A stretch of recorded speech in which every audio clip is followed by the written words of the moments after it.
Good morning. Welcome to Spiritual Insights for Everyday Life. My name is Lee Woofenden. Today I'm responding to a question submitted by a reader, which is, why is God always silent? Why doesn't God talk to me? And it's a question many people have asked. Of course, in the Bible, God talked to a lot of different people, to Abraham, to Moses, to Joseph, to Mary. Many people in the Bible heard God's voice. And so the question is, why don't we hear God's voice today? Why doesn't God talk to us in a way that we can see and hear God? And there's various reasons for this. As far as why God doesn't talk to any particular person, I can't answer that question because that's between you and God. God knows your heart better than I do and knows your life better than I do. And God is the one who will decide whether talking to you in an audible voice would be a good idea or whether it might actually have to do more harm than good. So there are many reasons why God doesn't talk to us in an audible voice, and of course one of them is the materialism and the skepticism of the age. Most people today are focused more on outward things, and they're not really listening on an inward level. They're not focused there, and therefore God doesn't speak to us in the way that God did in some ages past when people were perhaps a little more focused on God and on spirit.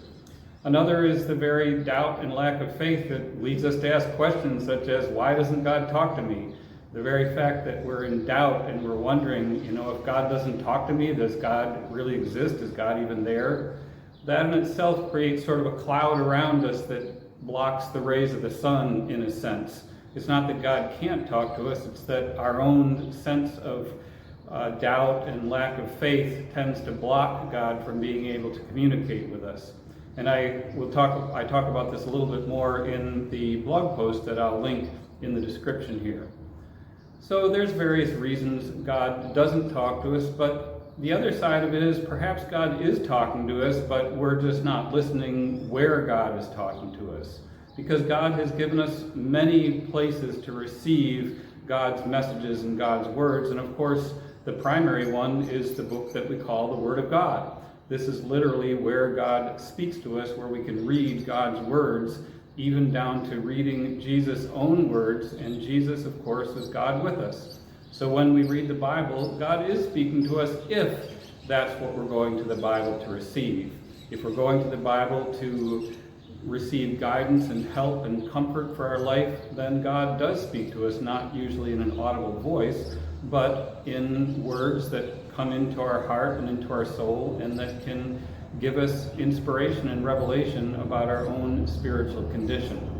And of course, there's talking with God in prayer. We may not hear an audible voice, but if we're truly praying with a heart for spiritual things and listening for God's message, we can receive a sense and a feeling of God's presence, but also inspiration and ideas that come to us at that time when we open our mind and heart to God. And another place that we hear God or see God is in the world around us and in the people. Perhaps somebody comes along and helps us when we least expect it, and we can think of that as a messenger from God. The word for messenger in the Bible for angel in the Bible actually means messenger. So when somebody comes to us and does something good for us that we weren't expecting, or gives us a word of encouragement or help, then that we can think of as God sending a messenger to us to help us where we are and to give us some strength and support.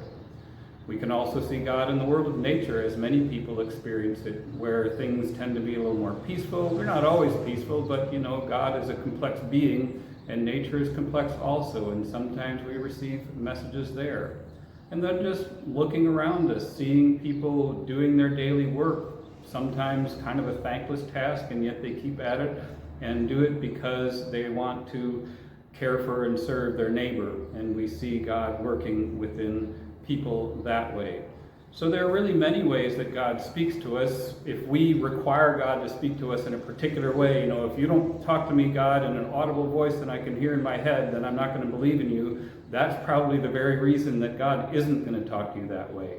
But if your ears are open to see, and your eyes to see and hear God all around you in the Bible, in prayer, then God can and does talk to you. And whether or not you ever hear God in an audible voice, God has given you words and God has given you guidance that you can turn to and learn from and be helped and comforted by in your life. I hope you found this helpful, and I wish you Godspeed on your spiritual journey.